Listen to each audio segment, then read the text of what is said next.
wa Syekh Abdul Qadir Jailani. Syaikhul Fatihah. A'udzubillahi minasyaitonir rajim. Bismillahirrahmanirrahim. Shiratal ladzina an'amta 'alaihim. Assalamualaikum warahmatullahi wabarakatuh. Bismillahirrahmanirrahim. Bismillahil malikil qudusis salam. Bismillahil azizil hakim. Wassalatu wassalam ala sayyidina wa nabiyyina Muhammad wa ala alihi wa sahbihi ajma'in. Fa inna insyaallah najradu li kitabi Syekh Abdul Qadir Jailani Futuhul Ghaib wa nafa'na bihi wa ulumihi biddarain. Amin ya rabbal alamin. Mudah-mudahan melewati saluran Syekh Abdul Qadir Jailani, keberkahan ilmu ma'rifah kita semakin bagus dan semakin indah. Derajat dan posisi kita semakin baik di sisi Allah Subhanahu wa ta'ala.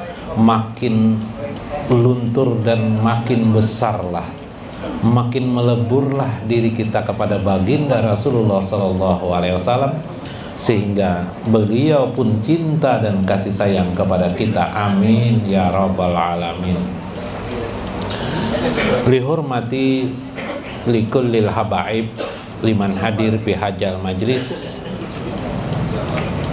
Yang saya hormati para habaib yang hadir pada majlis pada malam ini. Ada tambahan tadi, selain para habaib tadi ada Habib Abdurrahman Assegaf, ada Habib Hussein Assegaf, ada Habib Masyhur bin Sahab lah, Masyhur Habib Masyhur As-Sahab, ada Habib Abdullah Al-Habsi, Habib Gozi Al-Qab, Habib siapa lagi ya? Habib Madun Bahsin, Habib Abdullah Assegaf. Nah, banyak Assegaf nih lah, alhamdulillah. Ada Habib Ibrahim Bahasim. Nah, Bahasim satu-satunya Bahasim. Tapi ada Habib Qadir Bahasim juga dari ibu lah.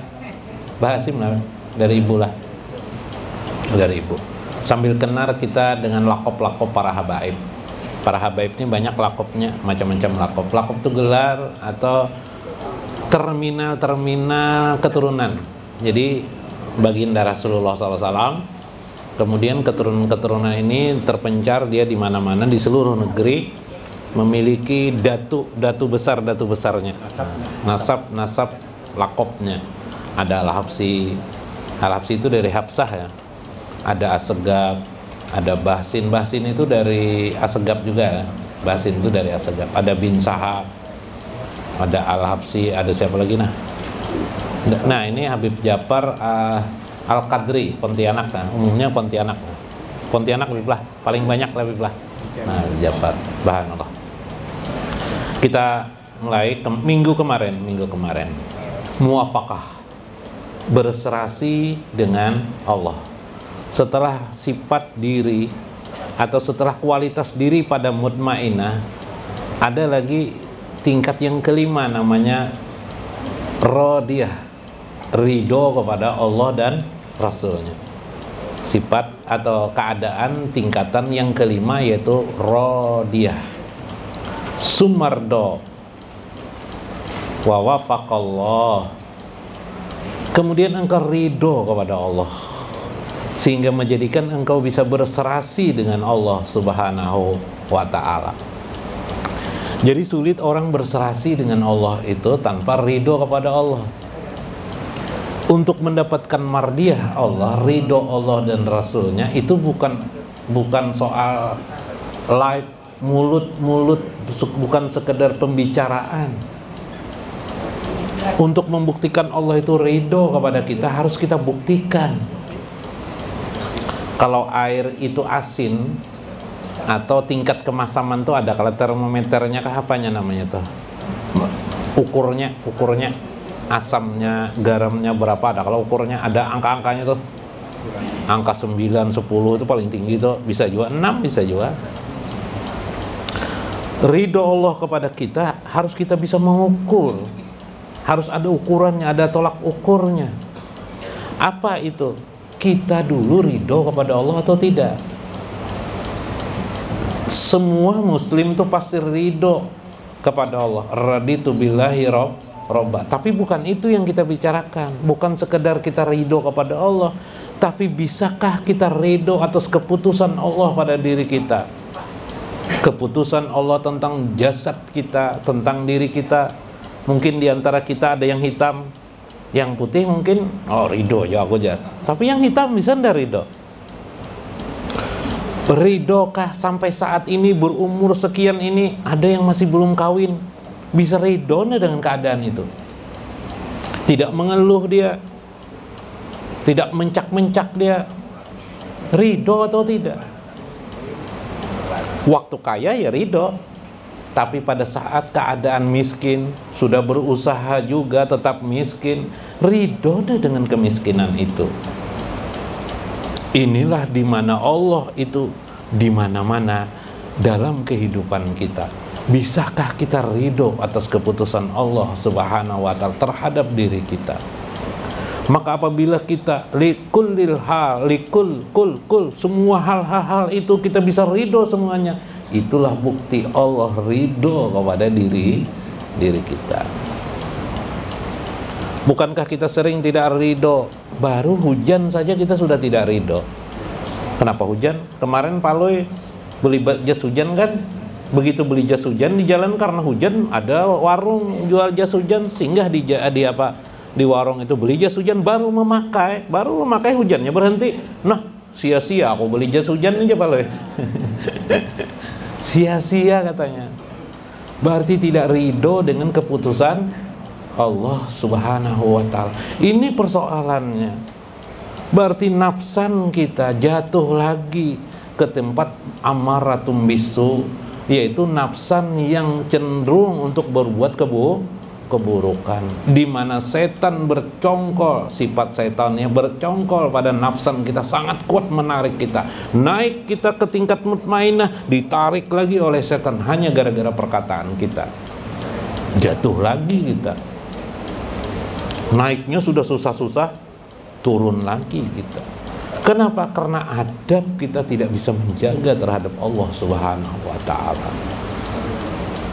Tuan guru alim bagaimana saja, ketika dia sombong, jatuh dia dari nafsan, mungkin sudah mutmainah, mungkin rodiyah, jatuh terjerembab ke dalam sifat atau nafsan amaratum bisu. Apa itu amaratum bisu? Yaitu sifat di mana tubuh atau diri khatirnya cenderung selalu membisikkan keburukan pada dirinya. Bila itu yang timbul, khatir itu yang timbul, pahamilah diri kita masih pada tingkat terbawah daripada insaniyah. Itu persoalannya. In wajadta, jika engkau sudah menemukan dirimu adalah baik, ai fil mutmainah, fi maqamil mutmainah, pada diri yang sudah tenang. In wajadta, jika engkau sudah bisa merasakan, atau engkau masih di bawah mutmainah, mungkin malhamah. Saya ulang lagi, amaratum bisu itu cenderung hidupnya itu ingin selalu berbuat buruk. Naik lagi namanya lawamah, sudah ada keinginan untuk baik. Ingin aja aku bertobat sudah, tapi belum ada waktunya lagi. Nah, pingin aja aku ke majlis talim tapi belum ada waktunya. Lawamah. Malhamah, sudah bisa mengerjakan yang baik-baik tapi belang kambingan. Sholat ya nanti ada aja lah, dari 5 waktu itu bolong-bolong lah, bolong-bolong. Tapi jangan dikatakan, kalau orang bolong-bolong jangan disinggung. Misalnya bahasa Banjar, ikam nih bolong-bolong masih sembahyang ke majlis taklim juga. Nah jangan kayak itu, biarkan dia ke majlis taklim. Siapa tahu dengan ke majlis taklim nanti stabil dirinya. Jadi ini tarbiyah kepada orang, jangan mencela orang, ajaklah sesuatu kebaikan. Biar ahli maksiat ke bawah juga ajak di sini. Paloi pang ribut garbus melihat Paloi minum obat jenet ke pengajian. Ke pengajian juga Paloi jar. Maka habis minum obat apa tuh, Bib? Anak guru apa guru namanya? Jenet kah? Jenet itu dari kata-kata jin kah? Jin lah, jinet. Bipai, enggak apa-apa aja Pak Loy, aku mau ambil barakatnya barang. Ujur Pak Loy, benar Pak Loy Bipai. gitu. Guru sekolahan gitu juga kadang-kadang lingkungan bisa memancing. Waktu Paloi masuk kecil, Paloi ini sakit kepala, PR nih, ada PR belum dikerjakan. Pas gurunya berjalan, guru jar, apa sih guru? Celana pian bolong guru jar. Mencari gurunya celana bolong kan, kalau bahaya juga kalau bolong di tengah ya lah. Enggak ada bolong jar Paloi ya Pak. Kalau tidak bolong pian tidak bisa pakai celana guru aja. Paloi lupa gurunya lon PR tadi tuh. Paloi itu akal Paloi lah. Nah, lingkungan mempengaruhi, membuat si guru bisa marah kepada seseorangnya lah. Nah, hilangkan marah, benci kepada orang. Kemudian karena itu apa saja kamu, baiklah kamu tidak sampai kepada tingkat sudah mutmainah, sudah lawamah, oke juga lah. Amaratum bisu, oke, terserah kamu apa saja kamu. Wabna, berpanalah kepada Allah. Ijan faqatta, jika engkau ingin menemukan Tuhanmu. Nah, ini langkah Syekh Abdul Qadir Jailan. Oke lah, sudah, jangan pikirkan kamu tingkatan apapun diri kamu, nafsan kamu. Apakah kamu amaratum bisu, apakah kamu lawamah, apakah kamu malhamah atau mutmainah. Sudah, tinggalkan itu. Panakan diri, lenyapkan dirimu dengan Allah. Masuklah ke bahtera Allah, tenggelam kamu. Masuk ke air itu, tenggelam. Hanya Allah yang maha kuasa, hanya Allah yang maha agung, hanya Allah yang memberikan rezeki dan nikmat, hanya Allah yang menyayangiku, tidak ada yang lain. Subhanallah. Masuklah engkau dalam asmanya, masuklah engkau dalam sifat-sifatnya, bahkan jika bisa masuklah engkau pada zat Allah dalam pengertian di sini ya, dalam makna. Ayyuhal kibriyatil ahmar, wahai orang-orang yang sudah kibriyatul ahmar. Kibriyatul ahmar itu belerang, ahmar itu merah, belerang merah. Belerang adalah merah. Hah? Abang. Oh, barangnya langka lah. Wah. Mungkin kita jarang melihat belerang merah lah. Belerang itu biasanya di sini kuning kalau lah. Nah, anggap aja belerang kuning. Nah, jadilah kamu belerang. Atau seperti besi dipanaskan dalam api. Jadi apa? Merah lah, besi dipanaskan, membara. Pijar merah. Merah semerah-merahnya. Hilanglah besinya. Yang ada adalah merah. Dipijarkan lagi, dipanggang lagi di api, jadi apa? Besi tadi itu, Bib, jadi apa, Bib? Jadi apa? Jadi lebur kalanya, jadi apa tuh? Cairan, jadi cair. Cairan seperti cairan logam, cari cair. Seperti itulah kita kepada Allah Subhanahu wa ta'ala. Subhanallah. Jika engkau menangis mengingat keindahan Allah, teruskan engkau menangis sebisa kamu. Senangkanlah, tetaplah engkau berada di sana saat itu. Allah sudah memberikan kepadamu anugerah. Bukankah engkau bisa tertawa dalam hidup ini? Engkau bisa tersenyum dalam hidup ini. Senangnya, ingatnya nikmat Allah kepada diri kita. Ya Allah, tidak ada seorang jua pun yang bisa memberikan kesenangan kepada diriku kecuali hanya Engkau ya Allah. Aku melihat awan yang di atas itu tertulis huruf-huruf namamu. Aku merasa indah ya Allah. Meskipun mungkin orang tidak melihat keindahan, aku melihat ya Allah, Engkau dekat sekali denganku. Aku melihat tetes-tetes hujan yang turun pada hari ini adalah tetes-tetes gambaran daripada rahmat-Mu kepadaku. Ya Allah. Lalu kita berdoa kepada Tuhan ya kan? Yalah. Ya Allah, tutup segala kepakiran pada diriku, tutup segala kesempitan dalam hatiku, agar aku tetap bersama Engkau. Ya Allah, jadikan aku bersama baginda Rasulullah SAW, karena aku sadar tahu bahwa hanya baginda Rasulullah yang paling sempurna dan yang paling benar dekat bersamamu ya Allah. Indah kan? Teruskan, mungkin sampai tertidur. Jangan lagi diganggu-ganggu mengucap inilah. Nah, tidur aja. Insya Allah nanti bermimpi dengan baginda Rasulullah. Pengen bermimpi kalau Nabi lah. Nah, insya Allah mudah-mudahan bermimpi dengan Nabi. Yang sudah bermimpi mudah-mudahan berulang-ulang mimpinya. Ada seorang Habib di Jeddah itu tiap hari beliau bermimpi dengan baginda Rasulullah SAW. Oh, lejat benarlah. Subhan, karena adabnya. Ya kibriyatil amar, wahai orang yang sudah masuk dalam panggang Allah, masuk dalam warna Allah, masuk dalam genggaman kasih sayang Allah, bisa merasakan keindahan Allah, bisa merasakan kebesaran Allah, keagungan Allah pada dirinya ataupun di luar dirinya, maka aina anta, di mana engkau? Aina anta, aina tujadu, di mana keberadaan engkau? Apa engkau masih ada atau tidak ada? Engkau tidak ada. Yang ada itu hanyalah Allah. Matamu memandang karena kebesaran keagungan Allah, telingamu mendengar karena keagungan kebesaran Allah. Kamu tidak memiliki eksistensi apapun juga. Tidak ada sama sekali kamu. Yang ada itu hanyalah kebesaran dan keindahan Allah.